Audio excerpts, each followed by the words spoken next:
తిరుమల తిరుపతి దేవస్థానం ప్రపంచంలోనే ఎక్కువ సిరి సంపదలు కలిగి మరియు ప్రతిరోజు వేల మంది కలియుగ దైవమైన శ్రీ వెంకటేశ్వర స్వామి దర్శనం కోసం వచ్చే ఒక గొప్ప పుణ్యక్షేత్రం. సాక్షాత్తు ఆ శ్రీ మహావిష్ణువే భూమి మీదికి వచ్చి ఒక శిలలా కొలువై ఉన్న ఒక గొప్ప క్షేత్రం. మీరు గమనించే ఉంటారు, స్వామి గుడిలోకి వెళ్లే ముందు ఎన్నో కోరికలు కోరుకోవాలి అని అనుకుంటాం. కానీ ఆయన్ని చూడగానే మనం కోరుకోవాల్సిన కోరికలన్నీ మర్చిపోయి ఆయన్ని అలానే చూస్తూ ఉంటాం. అంత ఆకర్షవంతమైన క్షేత్రం మన తిరుమల క్షేత్రం. అయితే అలాంటి తిరుమల క్షేత్రాన్ని మనం కలియుగంలో కట్టిన క్షేత్రం అని అనుకుంటాం. కానీ తిరుమలలో ఉన్న వెంకటేశ్వర స్వామి విగ్రహానికి దాదాపు 200 కోట్ల సంవత్సరాల చరిత్ర ఉందన్న విషయం మీకు తెలుసా?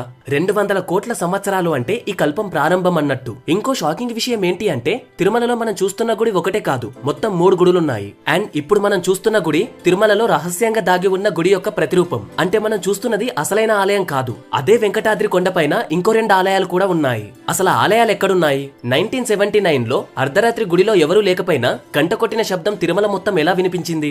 అండ్ ఇవే కాకుండా 7 కొండలపైన జరిగిన మిస్టరీస్ తో పాటు 200 కోట్ల సంవత్సరాల నుండి ఇప్పటి వరకు తిరుపతిలో జరిగిన అన్ని సన్నివేశాలను మీకు అర్థమయ్యేలా చెప్తాను. ఈ వీడియో అయిపోయేసరికి ఇన్ని వింతలున్నాయా అని మీరే ఆశ్చర్యపోతారు. నోట్, నేను ఈ వీడియోని చాగంటి గారు, గరికపాటి గారు అండ్ అలాగే నందూరి శ్రీనివాసరావు గారి వీడియోస్ నుండి అండ్ అలాగే కొన్ని న్యూస్ పేపర్స్ ఆర్టికల్స్ చదివి చేశాను. ఇందులో నా సొంతంగా రాసింది ఏమీ లేదు. Let's get in to the video. మొదటి సంఘటన 200 కోట్ల సంవత్సరాల క్రితం అంటే శ్వేతవరాహ కల్పం ప్రారంభంలో జరిగిన సంఘటన ఇది. అయితే హిరణ్యాక్షుడు అనే రాక్షసుడు భూమిని తీసుకొని వెళ్లి పాతాళంలో దాచిపెడతాడు. అప్పుడు విష్ణుమూర్తి వరాహావతారం ఎత్తి పాతాళలోకం వెళ్లి హిరణ్యాక్షుణ్ణి చంపేసి భూమిని తన కొరలతో లేపి మళ్లీ సరైన కక్షలో పెడతాడు. అయితే ఈ వరాహావతారం ముగిసిన తర్వాత దేవతలు, బ్రహ్మదేవుడు అందరూ వచ్చి వరాహమూర్తిని భూమి మీద ఉండమని అడుగుతారు. అప్పుడు వరాహస్వామి దానికి ఒప్పుకొని గరుక్మంతుడితో వైకుంఠంలో క్రీడ అనే ఒక పర్వతం ఉంటుంది, దాన్ని తీసుకొనిరా అని చెప్తాడు. గరుక్మంతుడు వెళ్లి ఆ పర్వతం తీసుకొచ్చాక ఆ పర్వతం పైనే వరాహమూర్తి కొలువై ఉంటాడు. ఇక వరాహస్వామి అక్కడే కొలువై ఉన్నాక శ్రీదేవి భూదేవి కూడా స్వామి దగ్గరే ఉంటాము అనేసి వాళ్ళు కూడా కొండపైకి వచ్చేసి శ్రీతీర్థం భూతీర్థంలా కొలువై ఉంటారు. కేవలం వీళ్లే కాదు, సాక్షాత్తు విష్ణుమూర్తియే భూమి మీదికి వచ్చి ఉండటం వల్ల దేవతలు, మునులు వీళ్ళంతా వరాహమూర్తికి పూజలు చేయడానికి వాళ్ళు కూడా భూమి మీదికి వచ్చేవాళ్ళు. ఇది మొట్టమొదటిసారి తిరుమలలో శ్రీ వరాహస్వామి కొలువై ఉండటం. ఇది 200 కోట్ల సంవత్సరాల కింద జరిగింది. ఆ తర్వాత తిరుమల కొండపైనే ఒక నిషాదుడు అంటే ఒక ట్రైబ్ కి చెందిన వ్యక్తి ఉండేవాడు. అతనికి వరాహస్వామి అంటే ఎంతో ఇష్టం ఉండేది. ఎప్పుడూ వరాహస్వామికి పూజలు చేస్తూ ఉండేవాడు. ప్రతిరోజు స్వామికి నైవేద్యం పెడుతూ ఉండేవాడు. అయితే ఒక రోజు వరాహస్వామి, ఏంటయ్యా నేనంటే నీకు ఇంత భక్తి, సరే నువ్వు నా కోసం ఒక గుడి కట్టించు, ఎల్లప్పుడూ నేను అందులోనే కొలువై ఉంటాను అని చెప్తాడు. దాంతో ఆ నిషాదుడు వరాహస్వామికి గుడి కట్టిస్తాడు. అప్పుడు వరాహస్వామి అందులోనే కొలువై ఉంటాడు. ఇది 200 కోట్ల సంవత్సరాల కింద జరిగింది. అండ్ తిరుమల కొండపైన విష్ణుమూర్తి మొట్టమొదటిసారి అడుగుపెట్టింది కూడా ఇప్పుడే. ఇప్పుడు రెండవ సంఘటన చూద్దాం. అప్పట్లో శాంకాన మహారాజు అనే ఒక మహారాజు ఉండేవాడు. ఆయన విష్ణుమూర్తికి చాలా పెద్ద భక్తుడు. అందువల్ల ఆయన విష్ణుమూర్తి కోసం దీర్ఘ తపస్సు చేసేవాడు. ఆయన తపస్సు మెచ్చిన విష్ణుమూర్తి ఆయన ముందు ప్రత్యక్షమయ్యాడు. కరెక్ట్ గా ఎక్కడ ప్రత్యక్షమయ్యాడు అంటే తిరుమలలో శిలాతోరణం ఉంది కదా, అక్కడే ప్రత్యక్షమయ్యాడు. ఇక్కడే ఎందుకు ప్రత్యక్షమయ్యాడు అంటే ఈ శిలాతోరణం అనేది ఒక స్టార్ గేట్. స్టార్ గేట్ అంటే ఒక యూనివర్స్ నుండి ఇంకొక యూనివర్స్ వెళ్ళడానికి ఒక షార్ట్ కట్ వే అన్నట్టు. అయితే ఈ శిలాతోరణం యొక్క ఎత్తు 9 ఫీట్స్. ఇక్కడే విష్ణుమూర్తి శంకన మహారాజ్ ముందు ప్రత్యక్షమయ్యాడు. అప్పుడు విష్ణుమూర్తి శంకన మహారాజ్ తో, నేను కొన్నాళ్ళు ఇక్కడే ఉంటాను, విశ్వకర్మను కలిసి నాకు ఒక విగ్రహాన్ని సిద్ధం చేయి అని చెప్తాడు. అప్పుడు శంకన మహారాజ్ విశ్వకర్మతో కలిసి ఒక విగ్రహాన్ని తయారు చేయిస్తాడు. ఆ విగ్రహం యొక్క హైట్ ఎంతో తెలుసా? 9 ఫీట్స్. అంటే ఆ శిలాతోరణంలో విష్ణుమూర్తి ప్రత్యక్షమైనప్పుడు ఎంత హైట్ ఉన్నాడో వాళ్ళు తయారు చేసిన మూర్తి కూడా కరెక్ట్ 9 ఫీట్స్ ఉంటుంది. అప్పుడు ఆ విగ్రహంలోకి విష్ణుమూర్తి ప్రవేశించాడు. శంకన మహారాజ్ విష్ణుమూర్తిని ఎప్పటికీ ఇక్కడే ఉండమని అడుగుతాడు. కానీ దానికి విష్ణుమూర్తి ఒప్పుకోడు. నేను మళ్ళీ కలియుగంలో వస్తాను అని చెప్తాడు. అలా ఆ తర్వాత ఆలయం, విగ్రహం అన్ని మాయమైపోయాయి. ఓన్లీ వరాహస్వామి గుడి మాత్రమే ఉంది. మూడవ సంఘటన ఇది ద్వాపర యుగంలో జరిగింది. ద్వాపర యుగంలో వైకానసుడు అనే ఒక మహర్షి ఉండేవాడు. ఆయనకి కృష్ణుడు అంటే ఎంతో ప్రేమ. అయితే కృష్ణుని కోసం దీర్ఘ తపస్సు చేస్తాడు. అప్పుడు కృష్ణుడు ప్రత్యక్షమయ్యి, నువ్వు నా కోసం ద్వారక రావాల్సిన పనేం లేదు, నేనే నీ దగ్గరికి వస్తాను.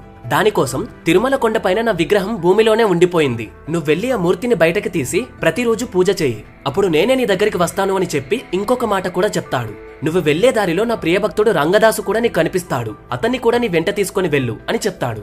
ఇక వైకానసుడు వెళ్తూ ఉండగా రంగదాసు కనిపించి అతన్ని కూడా తీసుకొని వెళ్లి తిరుమలలో విగ్రహాన్ని బయటకు తీస్తారు. వీళ్ళిద్దరూ విష్ణుమూర్తికి మహాభక్తులు. అయితే రంగదాసు గారు విష్ణుమూర్తి యొక్క పూజ కోసం 2 బావులు తవ్వుతారు. ఎక్కడ తవ్వుతారు అంటే ఇప్పటిదాకా శ్రీదేవి భూదేవి శ్రీతీర్థం భూతీర్థంలా కొలువై ఉన్నారు కదా, కరెక్ట్ గా అదే ప్లేస్ లో రంగదాసు మళ్ళీ 2 బావులు తవ్వుతాడు. ఆ బావి యొక్క నీళ్లతో పూల తోటల్ని పండించి స్వామివారికి పూజలు చేసుకునేవాడు. అయితే అక్కడే పక్కనే ఉన్న ఒక కొలనులో ఒక వ్యక్తి తన భార్యలతో కలిసి స్నానం చేస్తూ ఉంటాడు. అప్పుడు రంగదాసు వాళ్ళని చూసి కొంచెం కామక్రోధాలకు లోనవుతాడు. ఇక తిరిగి గుడికి రాగానే వైకానస మహర్షి రంగదాసుని చూసి, నీ మనసులో కామవాంఛ ఉంది, ఇప్పటి నుండి నువ్వు పూజ చేయకూడదు అని చెప్తాడు. దానికి రంగదాసు విగ్రహం ముందుకు వెళ్లి నన్ను క్షమించమని ఏడుస్తూనే ఉంటాడు. అప్పుడు విష్ణుమూర్తి మళ్లీ ప్రత్యక్షమయ్యి, రంగదాసు, నీకు కామకోరికలు రావడంలో తప్పులేదు. వచ్చే జన్మలో నువ్వు ఒక మహారాజులాగా పుట్టి నీ కామకోరికలను అన్ని తీర్చుకుంటావు. ఆ తర్వాత జన్మలో నువ్వు మళ్లీ నా సేవలోనే ఉంటావు అని చెప్తాడు. అయితే ఆ తర్వాత కూడా కాలక్రమేణా ఆ ఆలయం కూడా కనబడకుండా పోయింది. ఈ ఆలయం మాయమైపోయింది కదా. ఇప్పుడు ఈ ఆలయం ఎక్కడుంది అనేది మీకు లాస్ట్ లో చెప్తాను. రంగదాసు వైకాసన మహర్షి కట్టిన ఆలయం అని గుర్తుంచుకోండి, లాస్ట్ లో చెప్తాను. మూడవ సంఘటన, ఇది కలియుగంలో జరిగింది. కలియుగం మొదలైంది. మొదటి సంఘటనలో సంకాన మహారాజు విష్ణుమూర్తికి మాట ఇస్తాడు, నేను మళ్లీ కలియుగంలో వస్తాను అని. ఇప్పుడు విష్ణుమూర్తి ఆ మాట నిలుపుకునే సమయం వచ్చేసింది. అయితే విష్ణుమూర్తి ఎలా అయినా సరే భూమి మీదకి రావాలి, దానికి ఏదైనా ఒక సిచ్యువేషన్ క్రియేట్ చేయాలి అని బ్రహ్మదేవుడు ఆలోచిస్తూ ఉంటాడు. అప్పుడు భూమి మీద ఉన్న వెంకటాద్రిలో ఒక చింత చెట్టు పెట్టి దాని కింద ఒక పుట్టని కడతాడు బ్రహ్మదేవుడు. అండ్ అలాగే ఆ పుట్టలో కొంతమందిని పెడతాడు. వాళ్ళెవరో ముందు ముందు తెలుస్తుంది. విష్ణుమూర్తి ఎలా అయినా కిందికి రావాలి అని నారదునితో బ్రహ్మదేవుడు అంటాడు. అప్పుడు నారదుడు భూలోకంలోకి వస్తాడు. భూలోకంలో కొంతమంది ఋషులు యజ్ఞం చేస్తూ ఉంటారు. అప్పుడు నారదుడు కిందికి వచ్చి తన మాటలతో ఋషులను కన్ఫ్యూజ్ చేసి అక్కడే ఉన్న భృగు మహర్షితో ఇలా అంటాడు, మహర్షి, మీరు వెళ్లి విష్ణువు, శివుడు, బ్రహ్మదేవులను కలిసి వాళ్ళని పరీక్షించండి అని చెప్తాడు. ఇక భృగు మహర్షి అక్కడి నుండి బయలుదేరుతాడు. అయితే భృగు మహర్షికి 3 కనులుంటాయి. అందులో ఒక కన్ను తన అరికాలలో ఉంటుంది. అండ్ భృగు మహర్షికి చాలా నాలెడ్జ్ ఉంటుంది. దానివల్ల ఈగో కూడా చాలా ఉంటుంది. భృగు మహర్షి ఫస్ట్ బ్రహ్మదేవుని దగ్గరికి వెళ్తాడు. అప్పుడు బ్రహ్మ సరస్వతీదేవి వీణ వాగిస్తూ ఉంటే అందులోనే నిక్షిప్తమై ఉండి భృగు మహర్షి వచ్చింది పట్టించుకోడు. ఇక భృగు మహర్షికి చాలా కోపం వచ్చి, ఇకపై నీకు భూలోకంలో ఎక్కడ గుడులుండవు అని శపిస్తాడు. ఆ తర్వాత కైలాసంలోకి శివుని దగ్గరికి వస్తాడు. అప్పుడు శివుడు పార్వతీదేవితో నాట్యంలో ఉంటాడు. మళ్లీ భృగు మహర్షికి కోపం వస్తుంది. నేను వచ్చింది గమనించవా అంటూ, నువ్విప్పటి నుండి భూలోకంలో లింగం రూపంలో పూజలందుకుంటావు అని శపిస్తాడు. ఇక అక్కడి నుండి వైకుంఠం వెళ్తాడు. విష్ణుమూర్తి కూడా లక్ష్మీదేవితో ఉండి భృగు మహర్షి వచ్చింది గమనించాడు. అప్పుడు భృగు మహర్షి కోపంతో విష్ణుమూర్తి యొక్క గుండెలపై తంతాడు. ఇక విష్ణుమూర్తి క్షమించమని అడిగి మెల్లగా మహర్షి కాళ్లపైన పడి ఆ అరికాలికి ఉన్న కన్నుని గట్టిగా నొక్కేస్తాడు.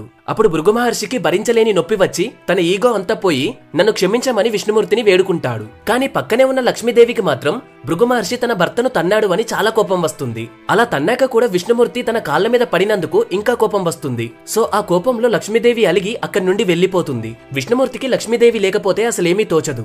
ఇక బాధపడుతూ లక్ష్మీదేవి కోసం వెతుకుతూ అన్ని లోకాలు తిరిగి భూలోకం వస్తాడు. ఆయన భూలోకం వచ్చాక ఎక్కడుంటాడో తెలుసా? బ్రహ్మదేవుడు క్రియేట్ చేసిన ఆ చింత చెట్టు కింద ఉన్న పుట్టలో ఉంటాడు. అండ్ ఆ పుట్టలోనే ఎందుకు ఉంటాడు అంటే, విష్ణుదేవుడు ముందు అవతారాల్లో అంటే ద్వాపర యుగంలో వసుదేవుడు దేవకి, త్రేతాయుగంలో దశరథుడు, వీళ్ళకి విష్ణుమూర్తి పుట్టాడు కానీ ఎప్పుడూ వీళ్ళతో పాటు లేడు. సో వాళ్ళకి ఎప్పటికీ ఆయనను చూసుకోవాలి అనే కోరిక ఉంటుంది. అందువల్లే బ్రహ్మదేవుడు ఆ చెట్టు మరియు పుట్టలో వాళ్ళను పెట్టాడు.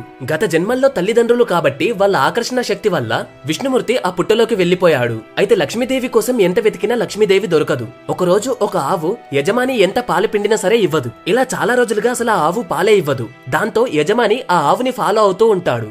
అప్పుడు ఆవు ఒక పుట్టపైన నిలబడి తన పాలన్నీ ఆ పుట్టలో పోయడం చూసి యజమానికి చాలా కోపం వస్తుంది. వెంటనే ఆ యజమాని తన చేతిలో ఉన్న గొడ్డలిని తీసి ఆవు పైకి విసురుతాడు. ఆ గొడ్డలి ఆవుని చేరుతుంది అనగానే పుట్టలో నుండి విష్ణుమూర్తి బయటికి వస్తాడు. దాంతో ఆ గొడ్డలి వచ్చి విష్ణుమూర్తి తలకు తగులుతుంది. విష్ణుమూర్తికి గాయమవుతుంది. ఆ గాయమే 3 నామాలు. అయితే ఆ ఆవి ఎవరో కాదు, బ్రహ్మదేవుడే. ఆ యజమానిని చూస్తే విష్ణుమూర్తికి చాలా కోపం వస్తుంది. ఇక వెంటనే ఆ ప్రాంతాన్ని ఏలుతున్న రాజు అక్కడికి వస్తాడు. ఆ రాజును చూసిన విష్ణుమూర్తి, నీవు నెక్స్ట్ జన్మలో ఒక రాక్షసునిలా పుడతావని శపిస్తాడు. అప్పుడు ఆ రాజు విష్ణుమూర్తి యొక్క కాళ్లపైన పడి వేడుకుంటాడు. విష్ణుమూర్తి కరుణించి, నీవు నెక్స్ట్ జన్మలో ఆకాశరాజులాగా పుడతావు, నీకు పద్మావతి అనే ఒక అమ్మాయి పుడుతుంది, ఆమెని నేను పెళ్లి చేసుకుంటాను అని చెప్తాడు. ఇక విష్ణుమూర్తి పద్మావతి పుట్టాక ఆమెని పెళ్లి చేసుకుంటాడు. పెళ్లి చేసుకున్న తర్వాత విష్ణుమూర్తి కొండ కింద ఉన్న ఒక ఆశ్రమంలో ఉంటాడు. ఇక ఎన్నాళ్ళ కోపం, లక్ష్మీదేవి కూడా తిరిగి వచ్చేస్తుంది. అయితే ఆకాశరాజు యొక్క తమ్ముడు అంటే పద్మావతి దేవి యొక్క చిన్నాన్న ఒకతను ఉండేవాడు. ఆయన పేరే తొండమాన్ చక్రవర్తి. విష్ణుమూర్తి తొండమాన్ చక్రవర్తిని కొండపైన నా కోసం ఒక ఆలయాన్ని కట్టమని చెప్తాడు. ఆ ఆలయం అచ్చం వైకుంఠంలో ఉన్నట్టే ఉండాలి అని చెప్తాడు. ఇక్కడే జాగ్రత్తగా వినండి. అసలు ఈ తొండమాన్ చక్రవర్తి ఎవరో తెలుసా? మొదటి జన్మలో ట్రైబల్ కి సంబంధించిన ఆ నిషీధుడు, రెండవ జన్మలో విష్ణుమూర్తి రంగదాస్ కి నువ్వు వచ్చే జన్మలో మహారాజులాగా పుడతావని చెప్తాడు కదా, ఆయనే ఇప్పుడు 3వ జన్మలో తొండమాన్ మహారాజు. అయితే మీకు ఒక విషయం చెప్పడం మర్చిపోయాను. విష్ణుమూర్తి పద్మావతి దేవితో పెళ్లి కోసమే కుబేరుని దగ్గర అప్పు చేస్తాడు. అండ్ పెళ్లి అయ్యాక ఆయన అక్కడే ఉండడం కోసం కొండపై ఉన్న వరాహమూర్తిని అక్కడే ఉన్న 100 అడుగుల స్థలాన్ని అడుగుతాడు. ఆ స్థలం తాలూకా అగ్రిమెంట్ ఇప్పటికి కూడా ఉంది. అదెక్కడుందో లాస్ట్ కి చెప్తాను. లాస్ట్ లో నేను చెప్పే మిస్టరీస్ అస్సలు మిస్ అవ్వకండి. వరాహమూర్తి ఆ స్థలం ఇచ్చినందుకు గాను విష్ణుమూర్తి వరాహమూర్తికి ఇప్పటి నుండి నీకు నైవేద్యం పెట్టిన తర్వాతే నాకు పెడతారు. భక్తులు ఫస్ట్ నిన్ను దర్శించుకున్న తర్వాతే నన్ను దర్శించుకోవాలి అని చెప్తాడు. So back to the story. Tondaman చక్రవర్తికి గుడి కట్టమని చెప్పగానే ఆయన కొండపైకి వెళ్లి ఒక గుడి కడతాడు.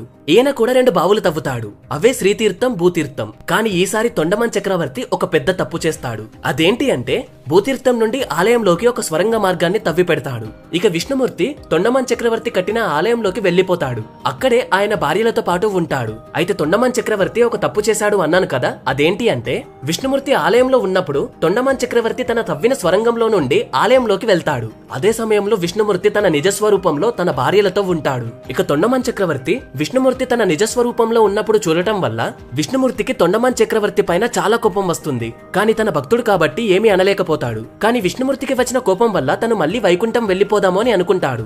కానీ శంకన మహారాజుకి బ్రహ్మదేవునికి కలియుగంలో మళ్ళీ వస్తాను అని మాట ఇస్తాడు కదా, ఆ మాట ఇవ్వడం వల్ల ఇక్కడే ఉండిపోతాడు. బట్ ఆయన ఇలానే ఉంటే అందరూ వచ్చి చూస్తారు. అందువల్ల విష్ణుమూర్తి అదే ప్లేస్ లో ఒక విగ్రహం లాగా మారి అందులో ఉంటాడు. సో అందువల్ల ఆయన నిజస్వరూపం ఎవరికీ కనిపించదు. అండ్ ఎవరి వల్ల ఇబ్బంది కూడా ఉండదు.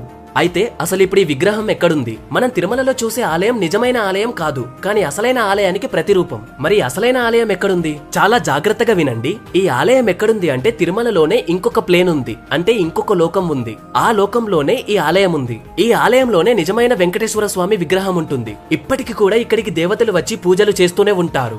అంటే పైన ప్లేన్ లో మనం పూజలు చేస్తూ ఉంటాము, కిందున్న ప్లేన్ లో దేవతలు పూజలు చేస్తూ ఉంటారు. అలా అని పైన ప్లేన్ లో ఉన్న విగ్రహమేం తక్కువ కాదు. కింద ప్లేన్ లో ఉన్న విగ్రహానికి ప్రతిరూపమే పైన ప్లేన్ లో ఉన్న విగ్రహం కూడా. మొత్తానికి చెప్పాలి అంటే తిరుమల కొండ పైన ఖచ్చితంగా శ్రీ వెంకటేశ్వర స్వామి ఉన్నారు. మరి ఆ అసలైన గుడి దర్శనం మనకి ఎలా కలుగుతుంది? మనకి ఆ దర్శనం అంత ఈజీగా కలగదు. ఎందుకంటే శ్రీ మహావిష్ణువు తనకి ఎంతో గొప్ప భక్తులని మాత్రమే కలుస్తారు.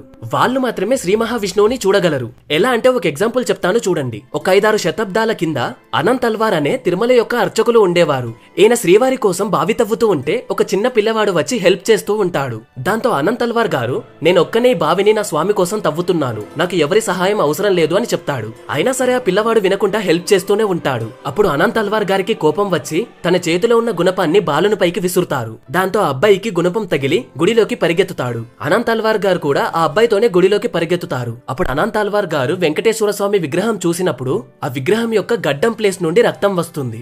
అప్పుడు అనంత్ అల్వార్ గారు ఏడుస్తూ రియలైజ్ అవుతాడు, నేను కొట్టింది మిమ్మల్నేనా స్వామి అంటూ. అండ్ ఆ గాయం దగ్గర అనంత్ అల్వార్ గారు పచ్చకర్పూరం రాస్తారు. ఇదంతా జరిగింది తిరుమలలో మనం వెళ్తున్న ఆలయంలోనే.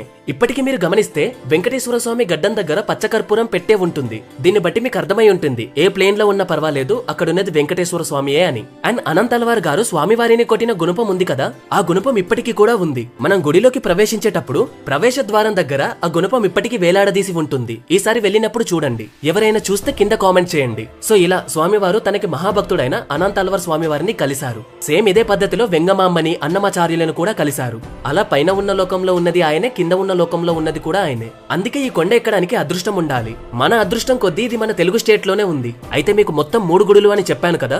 మొదటిది శంకన మహారాజు మరియు విశ్వామిత్ర కట్టిన గుడి, అంటే రంగదాస్ కి మరియు వైకానస మహర్షికి విగ్రహం దొరుకుతుంది కదా ఆ గుడి.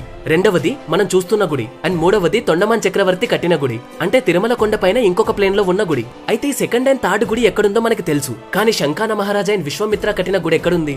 ఈ ఆలయం కూడా కొండపైనే రహస్యంగా ఇప్పటికీ కూడా ఉంది. ఎలా అంటారా?